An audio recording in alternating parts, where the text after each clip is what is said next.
Rachel. Hi, Brittany. So today I want to talk about the government banning things. And, usually I come in to these episodes and I have, at least a little bit of an opinion formed. And I really like as an adult being able to pause and say, you know what? I don't know how I feel about this. Like I need to re-examine my own beliefs. And I'm kind of going through that right now. And I thought that would make an interesting episode to talk about the government banning things. Is it ever okay? Are some things okay? Is it always bad? What do I believe? So to kick off this conversation, the FDA recently banned something called red number 3, which is a food dye found in a lot of foods, like like Pop-Tarts and like Kool-Aid and sodas. It's what makes food look more red than it naturally would because food isn't naturally that red, right? Yeah, it's not that color. Yeah. And but I believe it's candy color. Yes. Candy. And there's different reds. There's like red 40, but red 3 is the one that has been banned. And what's interesting about this is for many years, people have been saying this should not be allowed in our food. There's been studies with rats where the rats have gotten cancer from this red number 3. And the FDA was like, oh, it's fine. We tested it. It's fine. And now all of a sudden, because there's this big pressure and there's this movement to be healthier again, we're questioning why we're so unhealthy. Now all of a sudden they're like, okay, we'll ban it. And it's funny to me because I'm like, wouldn't you have known that before? Why are we, very convenient that you're doing it right now. And my initial reaction to the ban was excitement, thinking like, this is great. Mm-hmm. We're going to start having better habits here in America. People always talk about like, well, in Europe, they ban all these toxic chemicals. And in my head, I'm like, yeah, that's right. We should be more like Europe. And then I had to pause and check myself because I had to remember that for most of my adult life, I've been very, very hesitant to get on board with government banning things because I don't think the government should tell me what I should put in my body. I think that's something for me to decide. Raw milk, that was a big thing that I was very supportive of. Gosh, I guess it was over a decade now. Remember the excitement over raw milk, and people were having to like meet in dark alleys just to buy raw milk. Raw milk is milk that has not gone through the pasteurization procedure process. So basically it's milk straight out of the cow. So like people used to drink. And the government has said, don't do that because there are some things that can go wrong. I don't know what it's bacteria, right? There's like pasteurizing it is like, how would you describe it? Like putting it through like one of those like LED lights that sanitizes everything. This is not really what it is. I'm giving kind of a brief, yes, please. Yeah, it warms it up to a particular temperature that kills off particular bacteria. But from what I understand, the reason that they had to start doing that is because of unsanitary conditions at dairy farms. Yes. Mm-hmm. And if you just have a clean dairy farm and you put your milk into a clean pail, then you shouldn't have those problems. So it's kind of preemptively destroying any bacteria that might be there. And the good stuff and some nutrients also. Yes. And also the good stuff. And so I'm a big supporter of raw milk. I have places that I get it and I love it. It's delicious. Proud drinker of raw milk. Well, and the reason I remember I was so gung-ho about it back in the day was because they were actually like either finding people. I don't know if they ever fully arrested people. I feel like they did. I remember something going around, but I can't confirm that. So it was also becoming a thing of they were criminalizing you for wanting to drink and choose what milk you want to feed yourself and your family. And that really rubbed me the wrong way. I don't like that. Yeah. I don't like the government telling me what I can consume. I think I can make that decision.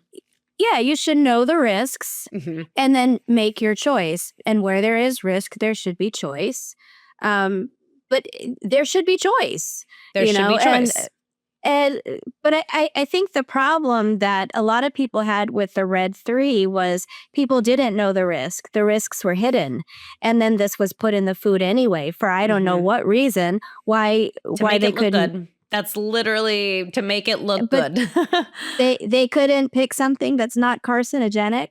I mean, they couldn't find, in other countries, they dye things with cranberries, Yeah. Beets are sometimes used also. Beets can make something very stainy.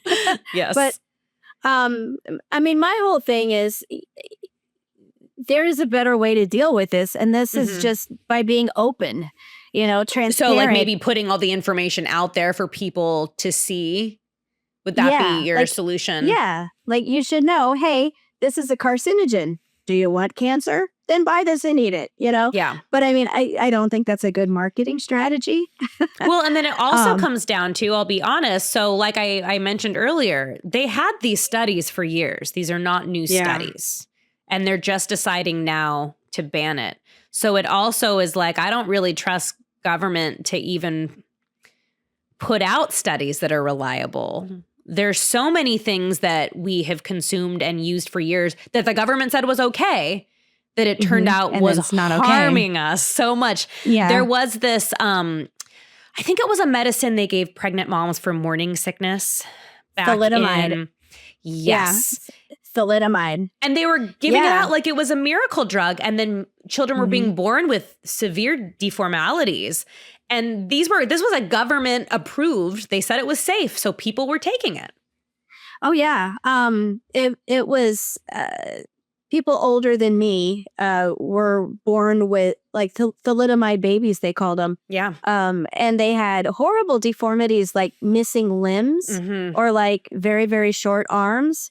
It was very distinctive. But I mean, something as obvious as that, like it didn't take them too long to notice and connect the dots. But I mean, the problem is regulatory capture. A lot of these food companies, they're so big and there's so much money. And part of doing business and expense of doing business is to go to the government that is supposed to regulate them, the agency that's supposed to regulate them, and make sure that your people are in there and, treat you very softly, like they don't regulate you too hard. And also your competition, really come down on them really hard. Yeah. So that's just a way that government loses trust, is the people they're supposed to regulate actually are in the jobs, Well, look at high fructose corn syrup is another really good example, which is linked to so many health issues. I mean, I believe, obesity is one of them. I believe that's been linked to cancer as well. But we don't ask the government to ban that. And I think a lot of people now know about high fructose corn syrup. I think that's become a little bit more common. And so people are choosing to use that less. I know now people advertise like, oh, made with real sugar or something, not that sugar's any better. Cane sugar, not that sugar's any better, but it's natural. Sugar is sugar. It's more natural. But so corn syrup, nobody's banning that. But enough of us now are like, okay, that's bad. But there's also, we choose not to buy it. And there have been a movement for a long time of people saying, okay, red number 3, it's bad, we're not going to use it. But then again, if you can point to something where the government's saying, yes, it's fine. So I guess that my dilemma is you have things that aren't banned that the government says, yes, this is great. We said it's great. And then you have things that are banned that the government's saying, oh, it's terrible, it's going to kill you. Oh, but there's no real studies except for these cases back before we had sanitary work conditions. And so it's like, where is the line? And, there's definitely people who will say, well, we just shouldn't have the FDA at all. And I think there's an argument there as well. The government shouldn't be banning stuff. But we live in a world where this is the government we have, right? And so there's always the argument of, okay, do we argue for a world that we don't have right now that is pretty far out of sight? I don't see the FDA going anywhere anytime soon. Maybe it will be reined in a little bit. Maybe, the regulatory state will be kept within its bounds a little more. But I don't think it's going to be abolished. I would be shocked. And given that, if we can't abolish it, what is its proper role? Do? What should it do? So what do you think? There's a lot that it shouldn't do, but our food structures are built on the way things work right now, it's going to take some doing to unwind some things and get back to what it should do, which is, I think it should just make sure that our food systems and our food, the ingredients, it's transparent. Mhm. Make sure that the food like the labels are correct. They're not committing fraud. They're That not coming up. we know what's in our food.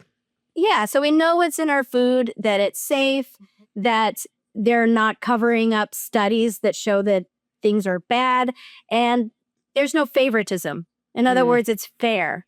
No It's subsidies, no kickbacks, no. yeah. So it's not like, the big food conglomerates like the Heinz and the, um I don't know what. I was trying to think of another brand. I can't think of one. But I mean, like the big food companies can't get an advantage over like a smaller, healthier food company is trying to put out a good product. There shouldn't be like an advantage. There should be fairness and no fraud. No, that's what I think. That's exactly. I think I'm right there with you. I am still having that internal struggle of, for so long I've, we should be able to drink milk. We should be raw milk. We should be able to do this. And now I'm sitting here kind of thinking like, okay, I kind of like the ban on this red number 3. So it's, we're wrapping up here in a second, and I don't want to really end on like here's the definite answer. I kind of want to plant little seedlings and start a discussion on what should we be excited about here, if anything at all? And do we sit and think about how great it's going to be if we ever can abolish the FDA and do some private thing, in its place? Or is it better to say, okay, we don't live in that world right now. If we get there, great. Yeah. But we live in this world right now, and the FDA exists. How do we make sure it does only what it's allowed to do under the Constitution? And that's here's a thought. What if a food maker was literally putting arsenic in something and like literally poisoning people, but like they would be poisoned slowly over like several weeks? Like, what if they were literally poisoning people with something that like would arsenic? be very bad. Or cyanide. Yeah. So, I mean, that's just a mental exercise. Like, what should the government do about that? What should the government do? Yeah. No, this is a really interesting topic. And I kind of like I said in the beginning, I kind of like when my own beliefs are challenged a little bit, because I like having to sit with my thoughts and say like, okay, I don't know how I feel about this. And it's hard to do. It really is. And I'm right there with you. Right there with you. I think getting that dye out of our food system was overall a good thing. Yes. However, I don't know about the power. Yeah, no, exactly. It's a process. It's a slippery slope. Well, we will leave it there. Again, we always want to hear from you, so please let us know what you think. Let us know if there's any topics you want us to dive into. We are all ears. Don't forget to like and subscribe and share this podcast with your friends and family. And until next time, Rachel, we will talk to you later.